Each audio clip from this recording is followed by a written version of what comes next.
आजचा व्हिडिओ खास मुलींसाठी. मी बघते काही मुली जिम मध्ये येतात ते फक्त ऍप्स वर्कआउट आणि त्या ट्रेडमिलला तर पुरसतच देत नाही. का?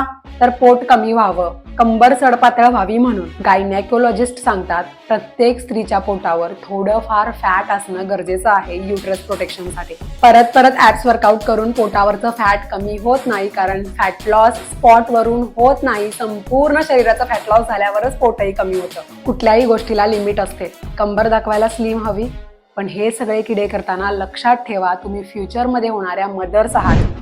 त्यामुळे ऍप्स नव्हे, स्मार्ट वर्कआउट करा, नाहीतर आजचं शो ऑफ उद्याचं नुकसान ठरेल. फुल बॉडी वर्कआउट झालं पाहिजे. स्ट्रेंथ ट्रेनिंग, हार्मोन्स बॅलन्स आणि प्रॉपर डाएट इक्वली महत्वाचं आहे जर तुम्हाला पोट कमी करायचं आहे तर. दररोज तासभर त्या ऍप्स वरती घाम गाळण्यापेक्षा प्रॉपर डाएट फॉलो करा आणि वर्कआउटच्या नावाखाली कार्डिओ करणे म्हणजे फक्त हॉर्न वाजून डेस्टिनेशन गाठल्यासारखा आहे, उपयोग शून्य. आणि फक्त ऍप्स वर्कआउट करून कंबर बारीक झाली असती तर जिम मधली प्रत्येक मुलगी कटरीना कैफ दिसली असती.